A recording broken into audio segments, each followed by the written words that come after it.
Hi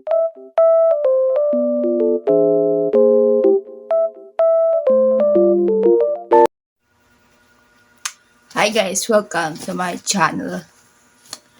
So ngayon, meron akong review na product dito. So, dalawa na lipstick. Yes. At siya. Wait lang. Yan. Ito ang O2O. Yan siya. Yan ang kanyang pabox. Ang O2O Ultra Stay Lollipop. Yan. Yan yung backward niya. Yung pabox. Tapos dito nakalagay yung kanyang shade. Yan. Yan.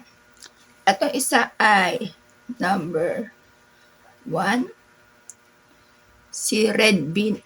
Red Bean yung shade niya. Tapos ito naman number 2.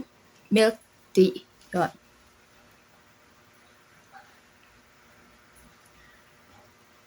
Yan yung kanyang likod. Yan. So, may nakalagay dito na ingredients. Yan. At 24 months. 2.5 grams din siya. Yan.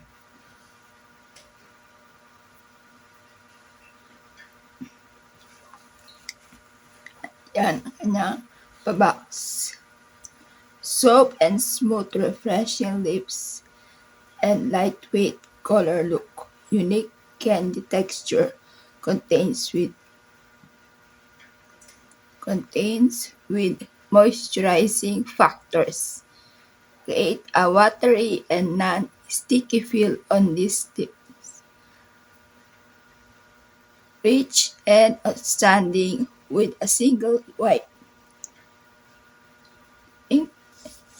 Teka lang, ang ano kasi, with a single swipe, it quickly turns into a mist and forms film that achieve a full matte lip makeup. Yan.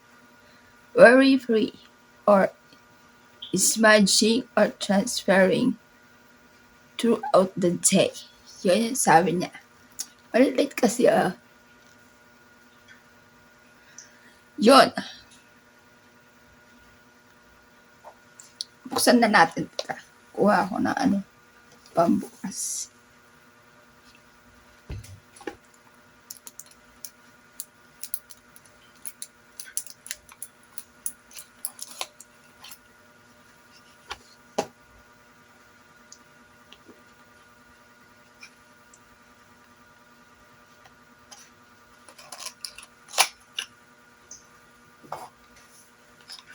Ganito yung itsura niya. Ang cute.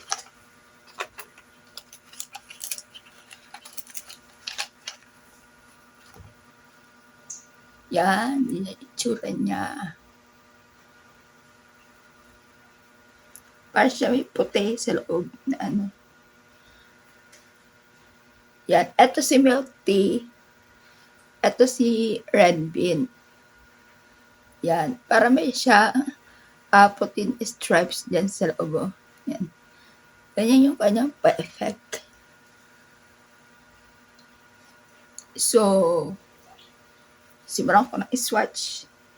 Dito sa kanyang packaging is ganyan. Wala iba na nakasulat. O2O dito. Tapos dito is enduring. Tama ba ako? Teka. Tama. So, iswatch ko muna to. Unahin ko na si Milk Tea.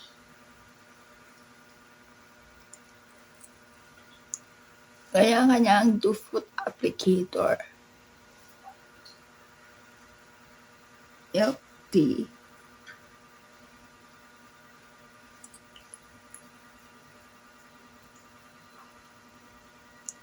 Yan, tsura ni milk tea. Makikita mo siya dito para may pagkaano siya, brown na pink, parang ganyan. Ito naman si red bean.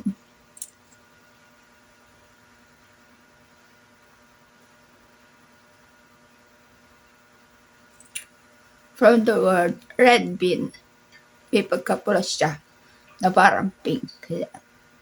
Yan. Ito si milk tea. Ito si red bean. Yan. In-order namin to. Bale, tatlo yung binili namin. Yung isa, ipareregalo. Tapos yung isa naman is, shade naman niya is red apple. Yun. So, hindi ko na pwedeng yun, dahil ipareregalo yun. Yan. Diba, ang gaganda ng shade. Swatch na natin si milk tea. Swatch. Onti lang muna, tapos tsaka natin yun. Matte nga pala to, kaya medyo pahirapan din ang alisan. Kaya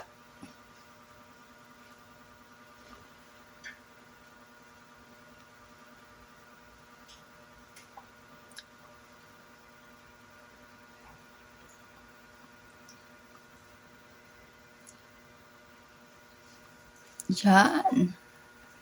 Yan si ating milk tea. Na konti.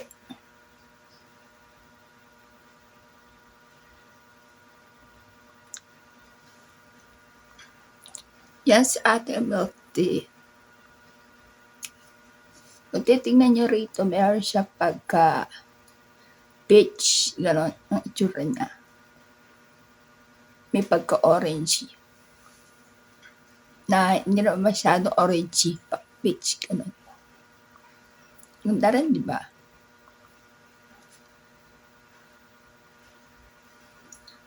Hindi siya gano'n ka dark ang atake. So, lagyan pa natin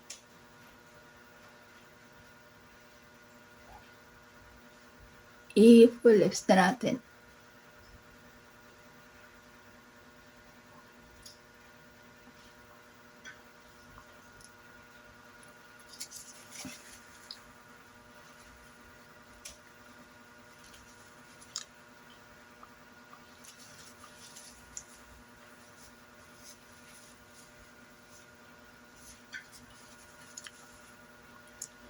Yan.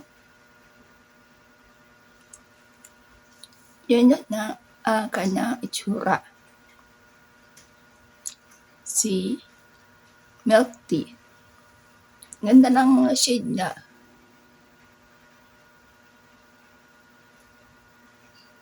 Yan.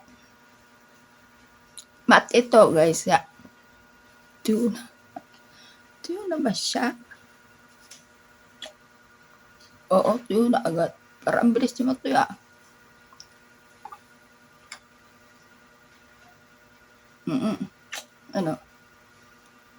Wala na nagtatransfer. Wala na, kahit onte. Yan. So, babarahin na natin yan at lalagay natin si red bean. Yes.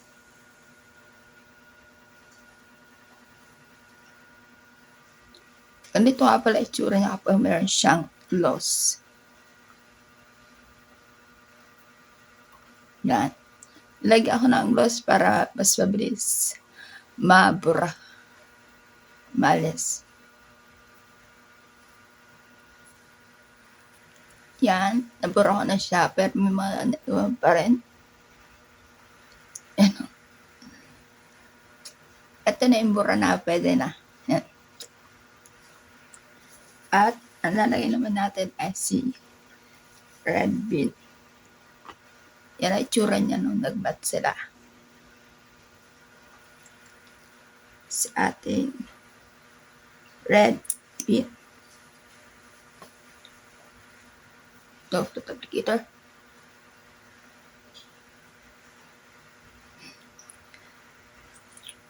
Naku, dito lang sa ilong ko.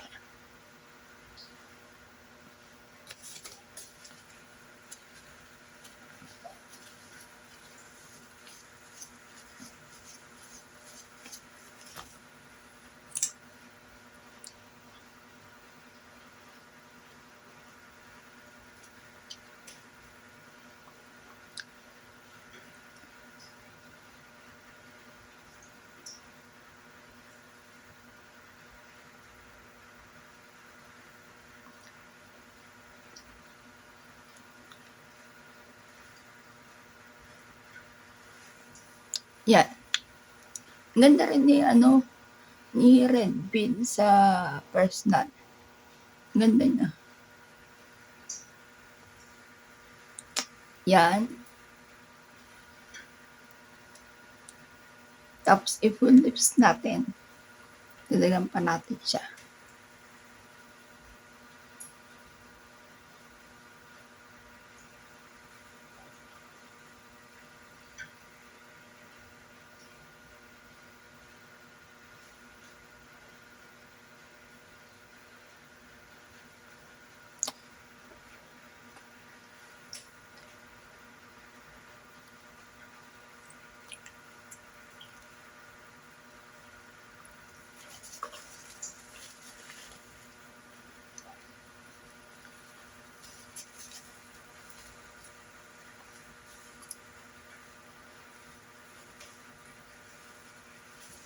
Yan siya. Yung feeling niya is, meron siya feeling na may nailagay, ganun. Pero hindi naman siya ganun ka bigat. Pero may feeling siya na para may ilagay sa lips mo. Yun. Yan si ating Red Bean. Ganda rin, di ba? Yung feeling niya. Tapos marami rin siyang shade ito. So marami kayong pipilian na shade doon. Yan. Ang price niya nakalimutan ko na.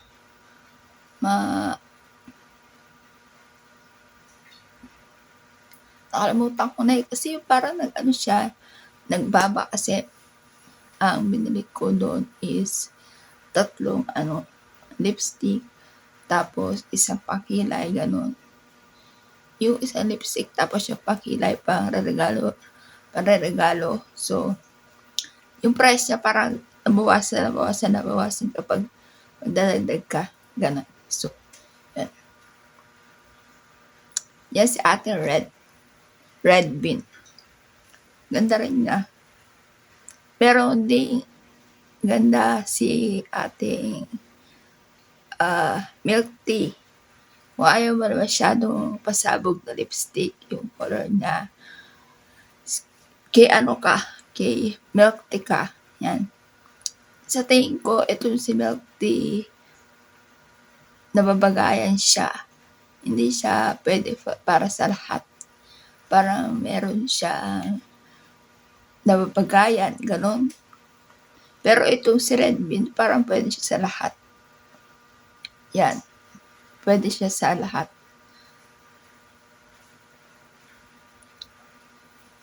Yan. Ano ba masasabi ko? Ang ganda ng niya, ng packaging niya. Tapos yung twirl na style niya, maganda rin. Yung masasabi ko dito sa lipstick na to. Yung amoy, tignan natin niya. Okay.